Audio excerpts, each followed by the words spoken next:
বর্তমান বাংলাদেশের প্রধানমন্ত্রী ওনার পক্ষ থেকে নির্দেশনা আসছে আন্দোলনকে কোনোভাবেই থামিয়ে দেওয়া যাবে না। আপনি জানেন তারপর 17 তারিখ 18 তারিখ তুমুল প্রতিরোধ গড়ে তোলে বেশি শিক্ষার্থীরা। এই প্রতিরোধের মাধ্যমেই পুরো আন্দোলন তখন পাবলিক বিশ্ববিদ্যালয় থেকে প্রাইভেট বিশ্ববিদ্যালয়ের দিকে।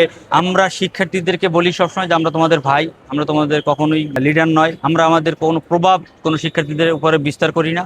দেখেন, আমরা বাংলাদেশ জাতীয়তাবাদী ছাত্র দল, আমাদের সাংগঠনিক অভিভাবক বিএনপির চেয়ারম্যান জনাব তারেক রহমান, বর্তমান বাংলাদেশের প্রধানমন্ত্রী, তিনি আমাদেরকে সবসময় নির্দেশনা দেন যে ছাত্রদল হতে হবে শিক্ষার্থীদের সেবা করার জন্য। ছাত্রদলের কাজ থাকবে শিক্ষার্থীদের সেবা করা। তাই আমরা শিক্ষার্থীদের সেবক হতে চাই এবং শিক্ষার্থীদের সেবা দিয়ে থাকি। আপনি জানেন যে আমরা অনেক ছাত্র কল্যাণ, শিক্ষার্থীদের কল্যাণের জন্য যে নানান ধরনের পদক্ষেপগুলো আছে, আমরা কর্মসূচি থেকে শুরু করে শিক্ষার্থীদের যে কোনো দাবি দেওয়ার পক্ষে, যৌক্তিক দাবি দেওয়ার পক্ষে আমরা সবসময় অবস্থান নেই এবং শিক্ষার্থীদের পাশে থাকি।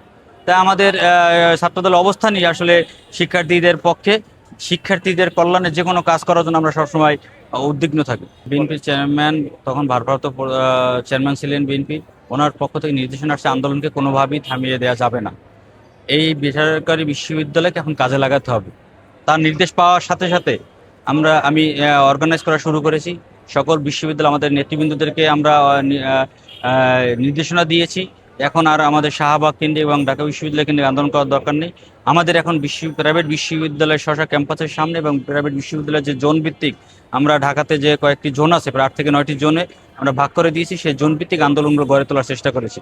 এর নির্দেশনার প্রেক্ষিতেই কিন্তু আমাদের ছাত্রদল নেতৃবৃন্দ সাধারণ শিক্ষার্থীদেরকে বোঝাতে সক্ষম হয়েছেন। বিভিন্ন হোয়াটসঅ্যাপ গ্রুপ এবং বিশ্ববিদ্যালয় গ্রুপগুলোতে পোস্ট দিয়েছেন যে আগামীকালকে থেকে আমরা আমাদের ক্যাম্পাসের সামনে অবস্থান নেব। সেই পোস্ট এবং সেই নির্দেশনা পেয়েই সাধারণ শিক্ষার্থীরা জড়ো হতে থাকে। আপনি জানেন তারপর 17 তারিখ 18 তারিখ তুমুল প্রতিরোধ গড়ে তোলে বেশি শিক্ষার্থীরা। এই প্রতিরোধের মাধ্যমেই পুরো আন্দোলন তখন পাবলিক বিশ্ববিদ্যালয় থেকে প্রাইভেট বিশ্ববিদ্যালয়ের দিকে চলে আসে এবং প্রাইভেট বিশ্ববিদ্যালয় আন্দোলনের প্রাণকেন্দ্রে পরিণত হয় এবং আন্দোলনের তখন মেইন রোল প্লেটাই প্রাইভেট বিশ্ববিদ্যালয়ের শিক্ষার্থীরা করে। তো এই প্রাইভেট বিশ্ববিদ্যালয়ের শিক্ষার্থীদের মাঠে নামানোর ক্ষেত্রে আমাদের ছাত্রদলের সর্বোচ্চ একটি ভূমিকা ছিল এবং বিএনপির ভারপ্রাপ্ত তখনকার চেয়ারম্যান জনাব তারেক রহমান, যিনি বর্তমান বিএনপির চেয়ারম্যান প্রধানমন্ত্রী, তার নির্দেশেই আমরা এই কাজগুলো করেছি। আমরা বিশেষ করে আমরা বেসরকারি বিশ্ববিদ্যালয়ের ছাত্রদল শিক্ষার্থীদের যে কোনো যৌক্তিক দাবির পক্ষে আমরা সবসময় তাদের পাশে দাঁড়াই। তাদের বিপদ আপদে আমাদেরকে স্মরণ করলে আমরা পাশে তাকে সহযোগিতা করার জন্য দাঁড়াই। আমরা শিক্ষার্থীদেরকে বলি সবসময় যে আমরা তোমাদের ভাই, আমরা তোমাদের কখনোই লিডার নয়, আমরা আমাদের কোনো প্রভাব কোনো শিক্ষার্থীদের উপরে বিস্তার করি না। আমরা প্রকৃতপক্ষে তাদের যাতে উপকারে আসতে পারি সেই কাজগুলো করে যাই, যার কারণে শিক্ষার্থীদের আমাদের উপর অনেক আস্থা পায়। আপনি দেখেন, আমার যে অভিজ্ঞতা আছে প্রায় সারা বাংলাদেশে 116টি প্রাইভেট বিশ্ববিদ্যালয়, এই বিশ্ববিদ্যালয়গুলো ম্যাক্সিমাম বিশ্ববিদ্যালয়ের কমিটি হয়েছে, একাধিকবার আমি কমিটি করেছি এবং এই আন্দোলনের সঙ্গে নেতৃত্ব দিয়েছি। সেই জায়গা থেকে যে অভিজ্ঞতা আমি অর্জন করেছি, যদি দল মনে করে যে আমার অভিজ্ঞতাকে কাজে লাগাবে, অবশ্যই আমি আমার দলের প্রয়োজনে সেই সেবাটি দিতে চাই। হ্যাঁ, তবে ইচ্ছা তো অবশ্যই থাকে সবাই, আমরা তো চাই যে দলের জন্য বেশি বেশি কাজ করার জন্য সুযোগ তৈরি হয়। দল আমাদেরকে আমাদের যোগ্যতা অনুযায়ী, আমি যে নেতৃত্ব দিয়েছি অতীতে আন্দোলনে, সেই দক্ষতা দেখে দল আমাকে মূল্যায়ন করুক, সেই ইচ্ছা আকাঙ্ক্ষা তো অবশ্যই আমার আছে। এটি আমি সম্পূর্ণ আমার প্রধানমন্ত্রী বিএনপির চেয়ারম্যান জনাব তারেক রহমানের উপর ছেড়ে দিয়েছি।